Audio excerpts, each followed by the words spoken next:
This year has been an amazing year for Oxfordshire bands. It has, because it's the awakening, isn't it? After really nearly a 2-year long lockdown period. Get radio breakfast with Rich Smith. The man they know as Osprey is on the radio right now. Morning, Osprey. How you doing, mate? Good. I'm surprisingly good for this time of the morning. Yes. I know. You've done it to me again. You've dragged me out of bed. So I'm still counting sheep usually at this time of the morning, but there you go. You are indeed, and we know that you're probably in your PJs at the moment because you've not turned your camera on Zoom. So we'll leave everyone to imagine. Let's put it on. How do I put it on? Let's have a look. There should be a button that says camera somewhere. Switch on. Okay. I love it. It's live radio. It's what we do. This is why we do it. It is radio. Oh, there we go. How's that? Hey, there he is, and he's not in his pajamas. Yeah.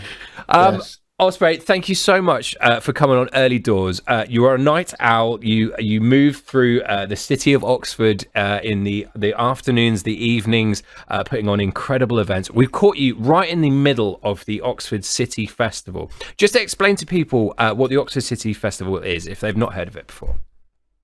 Right, the Oxford City Festival is basically collectively celebrating on an annual basis the music coming out of Oxford and the Shire, from all new bands, new artists, and so on, duos, whatever. And usually a catalogue of what we've been promoting over the period of that year.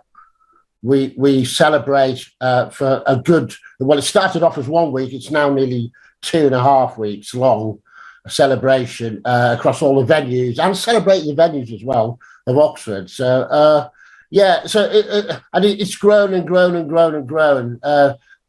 And here we are. We're now at the 10th anniversary of the Oxford City Festival. I can't believe I've got this far doing it. So it's absolutely incredible, and it does look amazing when you have that big 10. And you've been involved with putting on music, across the city and the Shire, as you say, for a number of years.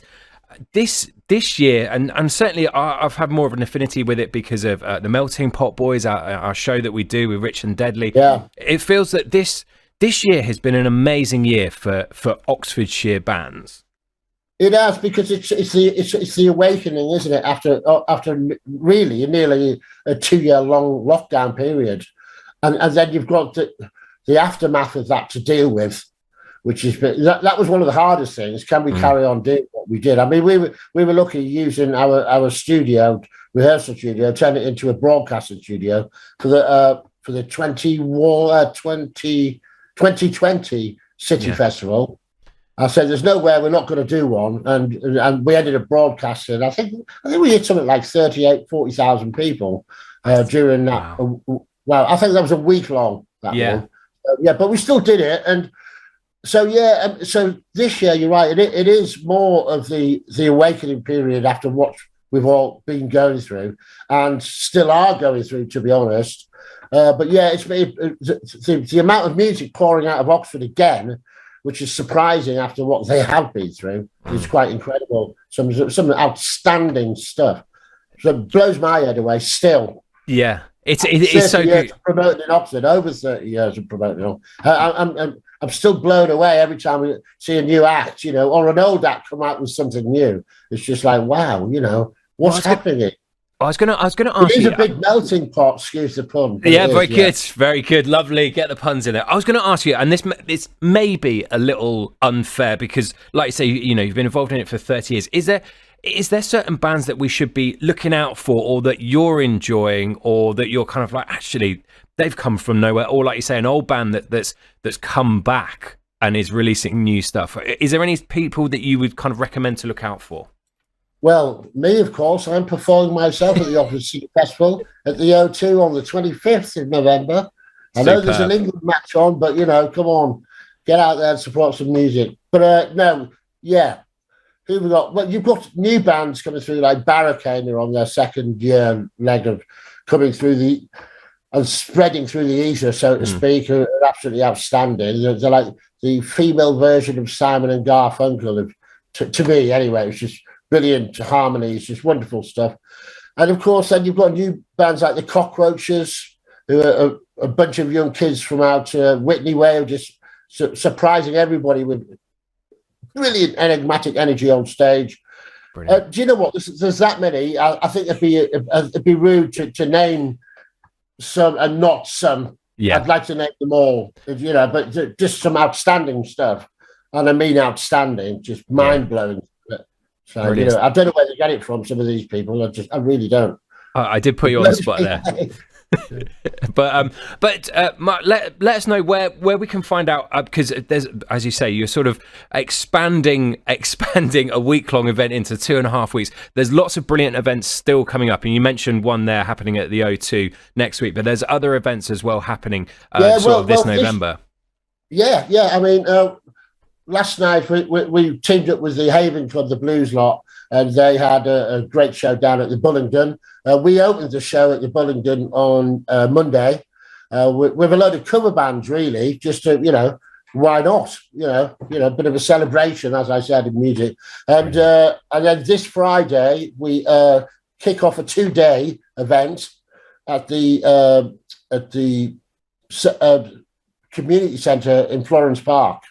And so it starts Friday night, about 6 o'clock, and then that goes on till 11, and then the following day we're in there at 5 o'clock and back to 11. And then on the Sunday we go down to the Port Mahon for a big long Sunday social with a lot of blues and the such. Let me just get rid of this thing bugging me popping up. Don't know what's going on. What's so bugging me, these bleeps anyway. Yes, so the whole weekend, this whole weekend doesn't stop. No. And then it's a little break on Monday, and then back at it on Tuesday. We're at the Bullingdon again, and we're at the Bullingdon for 2-3 days, and the same at the Jericho 3 days. Wow. So 3 days there, and then it's back over to the Port for more Sunday socials, and then back to the Bullingdon for a big Super Saturday. And it keeps going, and then we're back at the Jericho Tavern the week after with the brilliant John Otway, to end it all with Barricade and the likes of, wonderful. Yes, so it's a non-stop roller coaster for 2.5 weeks. It sounds absolutely amazing. It is a celebration. It's a celebration.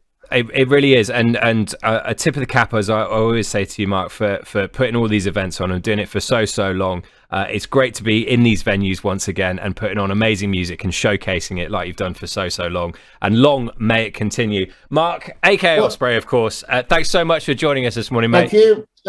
Get yourself out there, folks. See some live music. That's it. That's great advice, isn't it? Absolutely perfect. Top man. Cheers, Osprey. It's superb, isn't it? There's so much amazing live music on. We'll see this on the Facebook video as well. We'll put this up. We'll make sure you tag all the events and everything that they will be on there. Make sure you get yourself out and see loads of amazing music put on by the brilliant Osprey.